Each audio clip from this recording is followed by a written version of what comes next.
Bienvenue dans Science et Mouvement, le podcast d'ED Academy. Aujourd'hui, on va répondre à une question que beaucoup de sportifs se posent. Dans le premier épisode, nous avons posé les bases biomécaniques et physiologiques de la pratique de courir ou de se déplacer avec son chien. Nous avons vu que celle-ci n'était pas neutre. Aujourd'hui, je voudrais aller plus loin. Je ne vais pas vous dire quoi faire, ni vous donner une checklist d'exercices. Je vais vous expliquer comment penser ce type d'entraînement et pourquoi il est un formidable laboratoire de l'adaptation humaine. Car l'entraînement avec traction met le corps face à quelque chose de fondamental, une contrainte externe, vivante et imprévisible. Et c'est précisément là que tout devient intéressant. La majorité des modèles d'entraînement reposent sur une idée implicite. L'athlète contrôle la charge. On choisit l'allure, on choisit la durée, on choisit l'intensité. Même en trail ou en sport d'endurance, la charge reste relativement prévisible. Avec la traction d'un chien, 6 chiens ou 8 chiens, comme sur la Grande Odyssée Royale Canin, ce modèle s'effondre. L'intensité varie d'une seconde à l'autre, dépend du comportement du ou des chiens, elle dépend du terrain et elle dépend de l'environnement. Le corps n'est plus dans l'exécution d'un plan, il est dans l'adaptation permanente. D'un point de vue biomécanique, la traction est une contrainte très particulière. Elle ne s'applique pas de manière symétrique, ni constante, ni toujours anticipable. Elle modifie donc la posture du tronc, la position du bassin, la transmission des forces vers le sol et la coordination globale du mouvement. Mais surtout, elle oblige le corps à se réorganiser en permanence au travers de ses stratégies motrices. On ne répète plus un geste, on ajuste le geste. Et cette différence est majeure pour comprendre l'adaptation.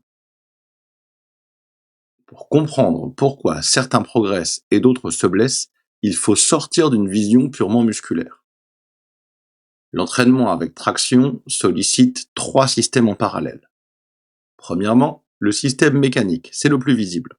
Il regroupe les muscles, les tendons, les articulations, les chaînes de transmission de force.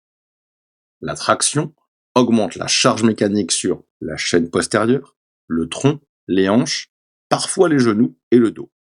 Si ce système n'est pas préparé, la surcharge apparaît rapidement et une blessure s'ensuit. Deuxièmement, le système nerveux. C'est le grand oublié. Avec un chien, le système nerveux doit anticiper, corriger, réagir en permanence. Alors imaginez avec 8 chiens. Il y a plus d'attention, plus de coordination, plus de fatigue centrale. Beaucoup de pratiquants ne sont pas fatigués musculairement, mais ils sont fatigués nerveusement. Et on parlera même plus tard, justement, de l'intérêt de cette récupération au travers de cette fatigue nerveuse. Troisièmement, le système perceptif. C'est celui qui fait le lien entre l'effort, la douleur et la sécurité. La perception de l'effort change.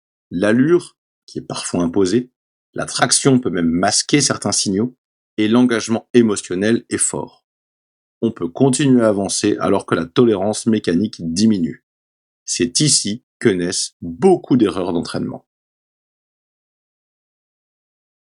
Pourquoi 2 personnes réagissent différemment ?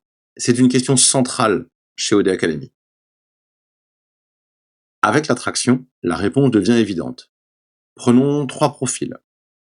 La reprise d'activité ou la perte de poids. La contrainte est déjà élevée pour le corps, la traction peut dépasser la tolérance mécanique. Donc le système mécanique sature avant les autres.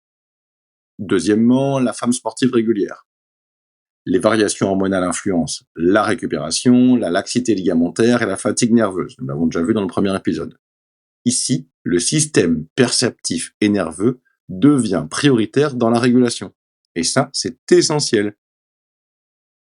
Pour l'athlète engagé, dans différentes disciplines que ce soit canicross, ski-jogging ou traîneau, le corps tolère la charge mécanique, mais la fatigue centrale devient le facteur limitant.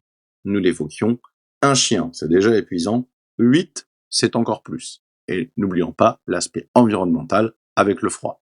Et parfois, le manque de visibilité dans le brouillard ou dans la neige qui demande encore plus d'adaptation. La performance se joue donc sur la récupération et la régulation, pas sur le faire plus. L'entraînement avec traction nous rappelle plusieurs principes fondamentaux. Le corps ne s'adapte pas à des chiffres, il s'adapte à des contraintes. L'adaptation est toujours contextuelle. La durabilité dépend de la capacité à réguler. Ce type de pratique oblige donc à observer, ajuster et comprendre exactement ce que devrait être tout entraînement intelligent. Courir ou se déplacer avec son chien n'est pas une méthode miracle. Ce n'est pas non plus une pratique anodine. C'est un révélateur de nos capacités d'adaptation, de nos limites et de notre manière de penser l'entraînement. Si vous comprenez ce type de contrainte qui est imposée au corps, vous comprendrez mieux tous les autres sports. Bienvenue dans Science et Mouvement, le podcast d'Oda Academy.